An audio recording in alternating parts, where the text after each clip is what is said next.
Revenge with Karen.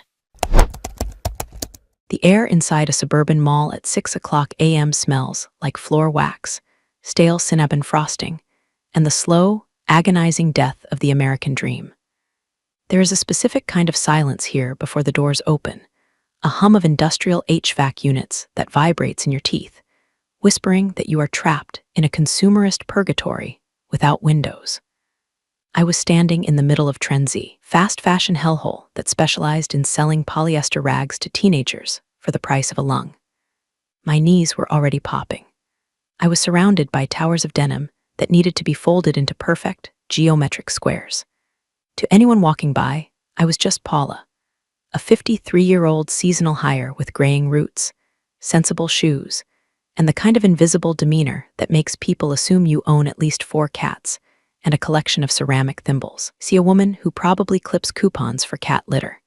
They don't see the woman who owns the terrifyingly complex portfolio of commercial real estate leases that this entire mall sits upon. They don't see the woman who could buy this store, burn it down for the insurance money, and sleep soundly on a mattress stuffed with the settlement checks. But right now, I'm undercover. I'm deep in the trenches, and I'm folding jeans. I picked up a pair of distressed, skinny fits. Fabric felt like sandpaper dipped in starch. I smoothed it out on the folding table, my movements mechanical. You're too slow, Paula, seriously. A sloth on Xanax moves faster. The voice cut through the hum of the HVAC like a rusty saw. I didn't look up. I knew exactly who it was. Jared, the district manager. A man who looked like he was assembled from spare parts found in a frat house basement. He was 32, wore a suit that was too shiny and too tight, had a haircut that screamed, "I yell at waiters." "I'm pacing myself, Jared," I said, keeping my voice flat. "It's Black Friday. The rush hasn't even started. The rush starts when I say it starts." Jared slammed his hand on the table, messing up the 3 pairs of jeans I had just perfected. "This isn't a knitting circle. This is retail war. If you can't handle the heat, go work at the library." He leaned in close. I could smell his breath, toxic cocktail of energy drinks and cheap peppermint vape juice. "I need speed, Paula. I need agility. I don't need whatever geriatric stagnancy you're bringing to the floor." I stared at the messed up jeans. A normal seasonal hire would tear up. A normal hire would apologize. I just smoothed the denim back out, imagining Jared's face being pressed into a waffle iron. "Understood," I said. "By the way, if you're into stories where arrogant corporate bros get dismantled piece by piece, go ahead and hit subscribe button and give this an upvote. It helps the algorithm know you enjoy watching justice served cold, and trust me, the tea I'm about to spill is scorching." Jared sneered, checking his watch, a fake Rolex that was probably turning his wrist green as we spoke. "I want this entire wall done in 20 minutes. If it's not, I'm writing you up. Write-ups on Black Friday means termination. Do we understand each other, or do I need to draw you a diagram?" "Crystal clear," I said. He stomped off toward the back office, barking into his phone about margin compression and labor optimization. He liked to use big business words to mask the fact that he was drowning in incompetence. I went back to folding. The door to the mall corridor clicked open, and a man in a gray jumpsuit walked in with a ladder. It was Mike, the head of facility maintenance for the mall. Mike has worked here for 20 years. He has a master key to everything. He stopped when he saw me. His eyes widened slightly. He started to lift his hand in a respectful wave, his mouth opening to say, "Good morning, Miss Vance." I shot him a look, a sharp, microscopic shake of the head. "Don't blow my cover, Mike." Mike froze. He's a smart man. He understands the hierarchy of the jungle. He coughed, adjusted his ladder, and muttered, "Just fixing the light, ma'am," before scurrying away to the corner. Jared poked his head out of the office. "Who are you talking to, Paula? Stop socializing. Time is money." "Just the light bulb guy, Jared," I called back. "Light bulb guy doesn't pay your salary." "I do," Jared screamed. I smiled down at a pair of acid wash shorts. "Actually, Jared," I thought, the ghost of a laugh bubbling in my chest. "Technically, through a series of shell companies and a triple net lease agreement signed in 2019, I pay your salary. I pay for the lights. I pay for the floor tiles you're standing on. And pretty soon, I'm going to make you pay for every single time you treated a human being like overhead cost." The lights in the store flickered once, buzzing loudly, as if the building itself was winking at me. The timer was ticking down. Black Friday was coming. Jared had no idea he was standing on a trapdoor. to understand why I was enduring the verbal abuse of a man who probably uses 3-in-1 shampoo/conditioner/body wash. We have to rewind 6 months. I was sitting in a conference room on the 40th floor of a tower in downtown Columbus. The table was mahogany, the water was sparkling, and the lawyers cost $600 an hour. I wasn't wearing a polyester vest. I was wearing a silk blouse and a blazer that cost more than Jared's car. My attorney, David, slid a thick stack of documents across the polished wood. "You're sure about this, Paula? It's a distressed asset. The mall's anchor stores are bleeding. Trend Z specifically is showing signs of corporate rot." "I know," I said, flipping through the pages. "That's why I want it. I wasn't always the shark at the head of the table. 10 years ago, I was a regional manager for a logistics firm. Gave them my life. I missed birthdays, I worked through the flu, I fixed their messes. And when a new CEO came in, a guy just like Jared, all teeth and buzzwords, he fired me via a Zoom call to save 0.4% on the quarterly budget. He called me redundant. I swore then that I would never, ever be at the mercy of a middle manager again. I took my severance, leveraged my savings, and started buying commercial paper. Turns out, I have a knack for real estate. I don't get emotional about bricks and mortar. I control the ground beneath the businesses. If you control the ground, you control the world. The Trend Z chain is aggressive, David warned, tapping the lease agreement. They push for long terms, low maintenance responsibilities. They treat landlords like atoms. I've looked at their financials, I said, picking up a pen. They're overleveraged, cut corners on safety to fund executive bonuses. They treat their staff like cattle. I don't just want the rent, David, I want to teach a lesson. I turned to page 47 of the lease agreement, the boring stuff. The stuff nobody reads because they're too busy looking at the profit projections. "Add a rider," I said, my voice cool and steady. "Clause 12B, the emergency access and renovation clause." David frowned. "Standard boilerplate. Landlord reserves the right to close premises for safety upgrades." "Not standard," I corrected. "Aggressive. I want the right to immediate, unilateral closure of the premises if any safety violation is documented during a high-traffic period, ostensibly for emergency renovation to protect liability. No notice required. Immediate lockout." David looked at me over his glasses. "Paula, that's a nuclear option. No tenant will sign that." "They will," I smiled, because I'm offering them the lease at 10% below market rate for the first year. A corporate algorithm will see the savings and auto-approve the contract. They won't read page 47. Guys like that never look at the foundation. They only look at the facade. He typed it in. We sent it over. 3 days later, the Trend Z corporate office signed. They saw the cheap rent and thought they fleeced a naive old lady in Ohio. Didn't know they just handed me a kill switch. But having the switch wasn't enough. I needed to know when to pull it. I needed to know if they deserved it. So I created a fake resume, stripped of my degrees, my assets, my history. I became Paula Vance, former cashier, looking for seasonal work. I applied to my own tenant. The interview was a joke. The manager, Jared's assistant, a terrified girl named Brittany, didn't even check my references. He just checked for pulse and handed me a vest. "Welcome to the family," she had whispered, looking around as if she was afraid the walls had ears. "Just try to stay out of Jared's way." That was 6 months ago. Since then, I've been gathering data. I've been watching. And I realized that Jared wasn't just a bad boss, he was a liability. A walking, talking lawsuit waiting to happen. He was the cancer in my building. Back in the present, smell of burnt coffee brought me out of my memory. I smoothed the last pair of jeans. The renovation clause was sitting in a safe deposit box 3 miles away, but the trigger for it, that was right here in my pocket, in the form of a smartphone loaded with evidence. I wasn't just folding clothes. I was preparing the gallows. By 7:00 a.m., the store was fully staffed, a nervous energy vibrating through the team. There were 12 of us, mostly college kids trying to pay for textbooks, a couple of single moms hoping for overtime, and me. Jared stood on a step stool near the cash wrap, addressing the troops like he was General Patton, if Patton had a spray tan and a subscription to Hustler University. "Listen up, geniuses." Jared clapped his hands. The sound was wet and annoying. Today is the Super Bowl. Today is D-Day. Corporate is watching the numbers live. If we don't hit 50,000 by noon, heads are going to roll. And I promise you, my head is staying right here attached to my neck. Yours, however. He made a slicing motion across his throat and laughed. Nobody else laughed. Brittany. He barked at the assistant manager. What's the status on the fitting rooms? Brittany, a sweet girl who looked like she hadn't slept since October, flinched. They're clear, Jared, but, fitting room 3 is still smelling weird. I think there's a sewage backup from the bathroom next door. Maybe we should close it. Jared's face turned a shade of purple, usually reserved for bruised plums. We don't close revenue centers on Black Friday, Brittany. Spray some Febres on it. If a customer complains, tell them it's the rustic industrial scent. I mentally filed that away. Sewage leak, health code violation. And you, Jared pointed a finger at Kevin, 19-year-old stock boy who was trembling holding a box of belts. Tuck your shirt in. You look like a hobo. I'm docking you 15 minutes for uniform violation.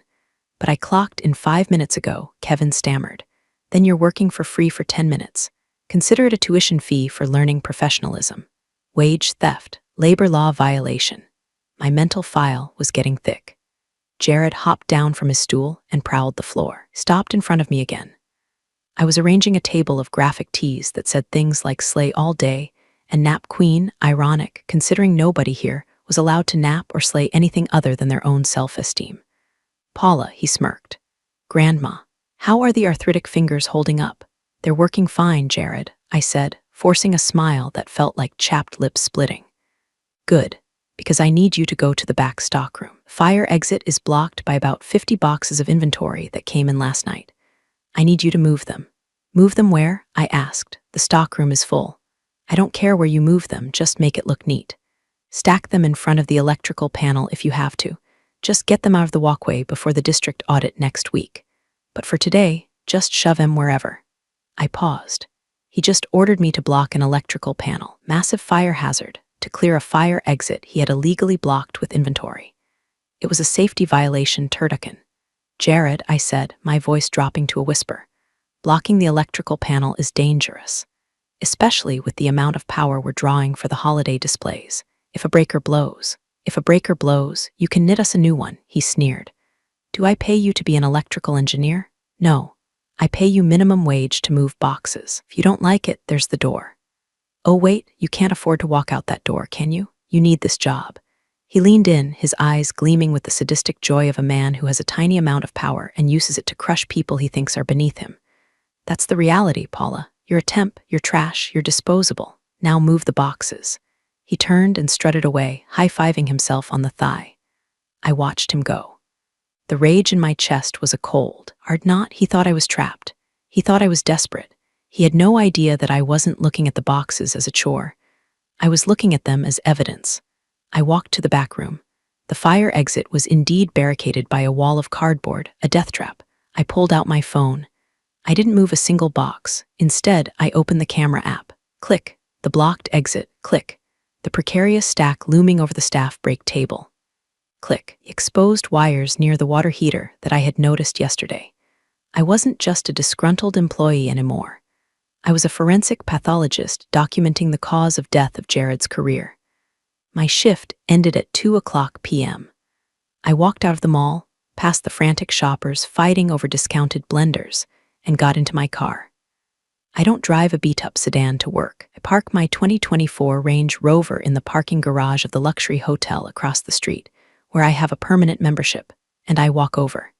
It helps maintain the illusion. As soon as the heavy door of the Rover thudded shut, silencing the world, I exhaled. I peeled off the polyester vest and threw it into the passenger seat like it was a contaminated hazmat suit. I drove home. Home is a 4,000-square-foot mid-century modern tucked away in a gated community in Upper Arlington. It's quiet here. The only noise is the landscaping crew and the occasional Tesla humming by.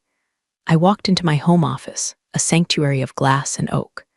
I poured myself a glass of Sansera, crisp, expensive, and absolutely necessary, and sat down at my iMac. It was time to update the file. I connected my phone and watched the photos import. Resolution was crisp. There was the blocked fire exit, looking like a coffin waiting to be nailed shut. There was the sewage-leaking ceiling tile in fitting room 3. There was the time-stamped video of Jared screaming at Brittany until she cried. I opened a folder labeled Project Black Friday. It wasn't just photos. For months, I had been tracking everything. I had spreadsheets of the inventory discrepancies. Jared was shrinking stock, stealing it, and writing it off as damaged. I had audio recordings of him instructing staff to skip legally mandated breaks. I had enough to get him fired. But getting him fired wasn't the goal. Men like Jared always fail upwards.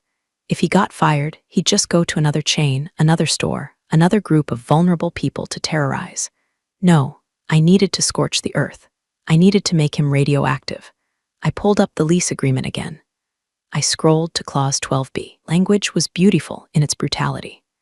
Landlord reserves the right to immediate possession and closure of the premises upon discovery of any class, a safety violation that poses an immediate threat to life or limb. Tenant shall remain liable for full rent during the closure period. Landlord assumes no liability for loss of revenue. I cross-referenced the photo of the blocked fire exit with the state fire code. It was a Class A violation. Exposed wiring near the water source. Another Class A. I drafted an email. The recipient wasn't Jared. It wasn't even his regional boss. It was the city fire marshal, a man named Frank who I played golf with on Sundays. Subject: Urgent Hazard Report Trend Z at the Galleria. Body: Frank, I'm doing a site walkthrough of my property. I found some disturbing things. I think you need to see this immediately. I'm concerned about a mass casualty event if this store is at capacity tomorrow. See attached. I didn't hit send yet. I saved it as a draft. The timing had to be perfect. If I sent it now, they might just close the store for an hour, pay a fine, and reopen. Jared would spin it. No, it had to happen when it hurt the most. When the store was packed. When the registers were singing. When Jared felt like a king. I took a sip of wine. My reflection in the monitor looked tired but sharp. The gray roots I touched up with temporary spray for the Paula, the worker character, were starting to itch. Tomorrow was Black Friday. The day retailers bleed black ink. Tomorrow, Jared was going to bleed something else entirely. I checked the weather. Cold. Good. The shock of being thrown out into the street is always better when the wind is biting. I went to my closet and picked out my outfit for tomorrow. Not the vest. I packed the vest in a bag. Tomorrow, underneath the polyester shell, I would be wearing my armor, a tailored suit, Italian leather heels, and the deed to the building. I went to bed early. I slept like a baby, the kind of baby that owns the nursery and creates a hostile work environment for the nanny. Black Friday. 5:00 a.m. The gates rolled up and the horde descended.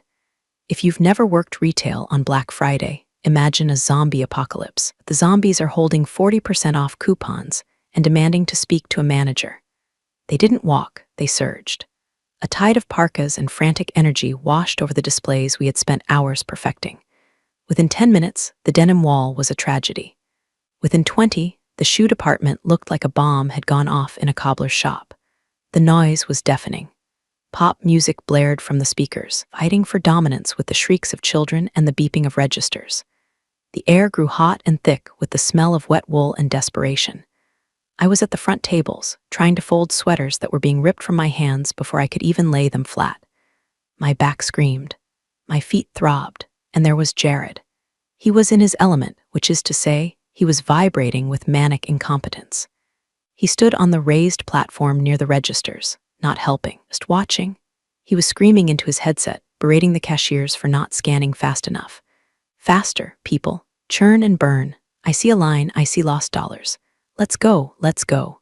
He spotted me struggling with a pile of cashmere blend V-necks. A woman had just dumped a Starbucks latte on the table and walked away. I was frantically trying to blot it up with paper towels before it ruined $1,000 of inventory. Jared descended from his perch. Didn't ask what happened. He didn't help. Paula, what the hell is this? He shrieked, pointing at the coffee stain. Are we serving breakfast now? Look at this mess. A customer spilled it, Jared. I'm cleaning it up, I said, scrubbing the wood. You're not cleaning fast enough. Look at the line, look at the disarray. He kicked the table leg. This is unacceptable. I told you I need aces today. You are folding like a sloth with arthritis. The store went strangely quiet around us. Customers stopped digging through bins to watch. Staff members froze. I am doing my best, I said, standing up straight. The coffee was soaking into my Paula shoes. Your best is pathetic, Jared shouted. He was playing to the crowd now, fueled by the adrenaline of the day. You know what your problem is, Paula? You have no drive, you're content to be a bottom feeder. You're a wage slave and you're bad at even that. Wage slave. The words hung in the air, heavy and ugly. He leaned in, his face inches from mine, spittle flying. Fold those shirts faster, wage slave, or get the hell out of my store. Something inside me clicked. It was the sound of a contract being signed, the sound of a gavel coming down. I looked at him, really looked at him. I saw the sweat beading on his upper lip. I saw the fear behind his eyes, the fear of a man who knows he is nothing without his little badge. I stopped scrubbing. I dropped the paper towels on the floor. "What are you doing?" Jared demanded. "Pick that up." I reached up and unpinned my name tag, Paula. The plastic felt cheap in my hand. "No," I said. My voice wasn't loud, but it cut through the pop music like a razor blade. "Excuse me?" Jared laughed, a high-pitched, nervous sound. "Did you just say no?" I said no, I repeated. I dropped the name tag into the puddle of latte. It splashed onto his shiny, cheap shoes.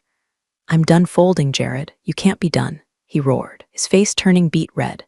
"It's Black Friday. You walk off this floor and I'll blacklist you. You'll never work in this town again. I will destroy your reference. You need this job." I looked around the store, at Brittany, who was shaking, at Kevin, who looked terrified, at the customers holding their breath. "Actually, Jared," I said, reaching into my pocket and pulling out my phone.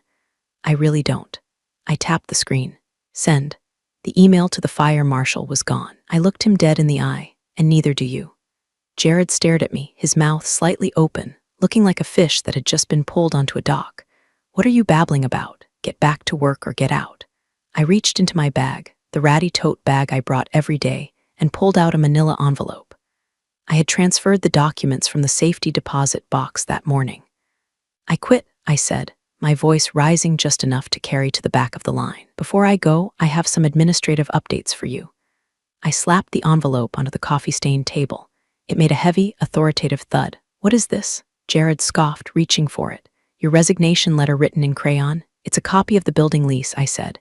"Specifically, the master lease for this retail space." Jared froze. His hand hovered over the envelope. "Why the hell would you have that?" "Because I own it, Jared," I said. I let the words settle. Let them expand and fill the room. "I own this store. I own the walls. I own the ceiling tiles you refuse to fix. I own the ground you're standing on." He laughed. It was a desperate, cracking sound. You're a temp. You make $12 an hour. You drive a rusted Honda." "I drive a Range Rover," I corrected gently. "And I make $12 an hour because I wanted to see exactly how you treat the people who make you your bonus." "And the answer is poorly." Pulled a second document from my blazer pocket. I had taken off the vest and dropped it on the floor next to the name tag. Underneath, my silk blouse caught the fluorescent light. I stood taller. The slouch was gone. The Paula the worker mask dissolved, revealing Paula the shark. "This," I held up the paper, "is notice of immediate invocation of Clause 12B. Emergency renovation and safety closure." "You're crazy," Jared stammered, looking around for security. "Someone get security. She's having a mental breakdown." "I am security," I said, cold as ice. "And as of this moment, this store is legally closed. Due to multiple class safety violations, which I have documented and just emailed to the fire marshal, I am exercising my right to secure the premises to prevent liability." Jared's face went from red to a ghostly, sickly white. You can't close the store. It's Black Friday. We have sales goals." "Sales goals are irrelevant to my liability insurance," I said. "You have blocked fire exits. You have exposed wiring. You have a sewage leak. You are a walking negligence lawsuit." I turned to the customers. "Ladies and gentlemen, I apologize for the inconvenience, but this store is currently a fire trap and a health hazard. For your safety, I am ordering an immediate evacuation of the premises. The store is closed." A murmur rippled through the crowd. Some looked angry. Most looked at Jared, sweating, shaking, looking small, and then at me, calm and commanding. They started to put down the clothes. "You can't do this." Jared screamed, lunging forward. "I am the district manager, and I am the landlord." I stepped into his space. And in the game of rock, paper, scissors, landlord beats manager. Every single time. My phone buzzed. "That will be the fire marshal," I said, checking the screen. "He's 2 minutes away. Suggest you start getting people out, Jared. Unless you want to explain to him why you're holding hostages in a fire hazard." Jared looked at the envelope. He looked at me. The realization was finally hitting him. The wage slave held the keys to his cage. The next 10 minutes were a blur of beautiful, organized chaos. 2 large men in uniforms appeared at the entrance. It wasn't mall security rental cops. It was Frank, the fire marshal. His deputy, they looked serious. They looked like men who didn't care about profit margins. "Frank," I nodded, walking over to the entrance. "Paula." Frank tipped his hat. He looked past me at the mob. You said there's an obstructed egress, back stockroom, wall of boxes, and check the electrical panel, I pointed. Jared ran over, his fake Rolex jingling. Officer, this woman is a disgruntled employee. She's trying to sabotage my store. Arrest her. Frank looked at Jared like he was a bug on a windshield. Sir, I have a report of serious code violations. I need to inspect the premises. If what she says is true, this building is being condemned until it's fixed. Frank walked right past Jared and headed for the back. Jared tried to follow, sputtering, but the deputy blocked him with a forearm like a tree branch. Meanwhile, I turned to the staff. Brittany, Kevin, and the others were huddled by the register, wide-eyed. Brittany, I said, my voice soft now. Tell everyone to clock out. You're all getting paid for the full day. I'll make sure of it personally. Paula, Brittany whispered, Is it true? It's true, I said, and don't worry, I'm going to make sure you guys are taken care of. Frank came back out 2 minutes later. His face was grim. Clear it out, he boomed. Shut it down. Now, but the sales, Jared whimpered. Sir, have a pile of flammable cardboard blocking a fire door and water dripping onto a 220-volt outlet. You're lucky I'm not arresting you for reckless endangerment right now. Evacuate the building. The announcement went over the PA. The customers, realizing the shopping spree was dead, began to file out. Some grumbled, but most just looked at the chaos and decided Gap was a safer bet. Jared stood in the middle of the emptying store, watching his numbers, his precious, life-defining numbers, evaporate. I walked over to the control panel by the door. The key to the security gate was hanging on a hook. I'll take that, I said, grabbing the keys. You can't lock me out, Jared hissed. I'm not locking you out, Jared. I'm locking the liability out. I pointed to the door. Time to go. He didn't move. Jared, I said, leaning in, if you don't leave, I will have you trespassed from my property. I will make sure the police report mentions that you refused to vacate a condemned building. He looked at me with pure hatred. But underneath the hate, there was defeat. He grabbed his coat.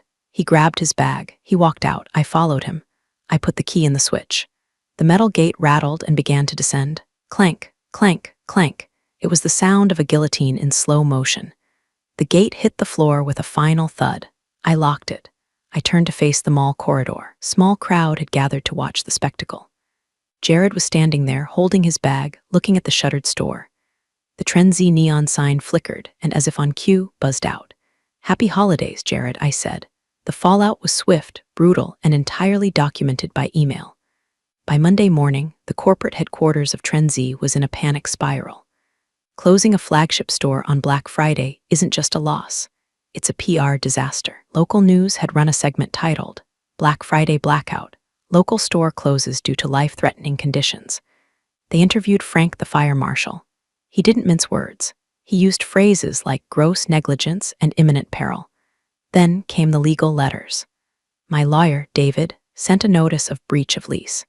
We cited the safety violations, the unauthorized alterations to the facility, the hostile work environment which created liability for the landlord.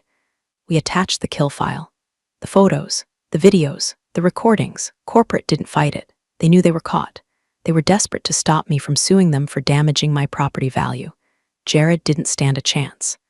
I heard from Brittany, who I met for coffee on Tuesday, that Jared was called into a Zoom meeting with the regional VP and HR. It lasted 4 minutes. They didn't just fire him, they terminated him for cause. Gross misconduct, safety violations. Because I had provided proof of the inventory manipulation, the shrinking, they also pinned the financial losses on him. He wasn't just unemployed, he was blackballed. No major retailer would touch a manager who closed a store on Black Friday due to negligence and fraud. But I didn't stop there. Contacted the Department of Labor regarding the unpaid overtime and the time theft I had witnessed. I provided the names and contact info for Kevin and the other staff members. An investigation was opened. Trendsy settled quietly within a week, cutting checks to every employee for back wages plus damages. I sat in my home office scrolling through the updates. Jared T. Status, terminated. Store status, lease terminated by landlord. It was a clean sweep. I sipped my tea. It tasted like victory. People think revenge is messy. They think it's screaming and keying cars. It's not. Real revenge is administrative. Real revenge is paperwork. Real revenge is using the rules they claim to love against them. Jared thought he was a wolf because he could yell at teenagers. He forgot that the wolf is just a tenant in the woods, and the woods belong to the bear. 3 months later, the space formerly known as Trend Z reopened. Didn't smell like cheap polyester anymore. It smelled like old paper and fresh espresso. I had leased the space to a local independent bookstore collective that had been looking for a flagship location. I gave them a killer rate on the rent, on the condition that they hired from the local community. I walked in on a Tuesday afternoon. The lighting was warm, not fluorescent. There were soft chairs. Brittany was behind the counter. She looked different. Her skin was clear. Her circles were gone, and she was actually smiling. "Hey, Paula," she waved. "Hi, Brittany. How's the new management?" I asked, picking up a hardcover. "Amazing," she beamed. "We actually get breaks. And the manager, Sarah, she brought in donuts today just because it's human." "Glad to hear it," I smiled. I bought the book. I didn't use an employee discount. I paid full price. I walked out of the store and into the mall corridor. It was raining outside, a cold, gray Ohio drizzle. As I headed toward the exit, I saw a figure standing near the mall directory. He was holding a clipboard and wearing an oversized, bright yellow vest that said Temp Agency Survey Taker. It was Jared. He looked rough. His fake tan had faded into a splotchy orange. His hair was overgrown. He looked tired. He was trying to stop shoppers to ask them questions about their internet service providers, and they were ignoring him, walking past him like he was invisible. He was the bottom feeder now. He was the noise in the background. He looked up and saw me. He froze, his eyes locked onto mine. There was no anger left in them, just a deep, hollow shame. He saw the Range Rover keys in my hand. He saw the expensive coat. He saw the woman who had folded his shirts and then folded his life. He opened his mouth, maybe to say something, maybe to beg, maybe to curse me. I didn't slow down. I didn't sneer. I didn't gloat. I just put my sunglasses on, even though we were indoors. I walked past him without breaking stride. He was a bad memory, a stain on the floor that had been scrubbed clean. I walked out to my car, got in, and drove home. I had a meeting with a contractor about repaving the parking lot next week. The work never ends, but at least now the trash was taken out. Well, that was a ride. People never stop surprising me. Appreciate you sticking around to the end.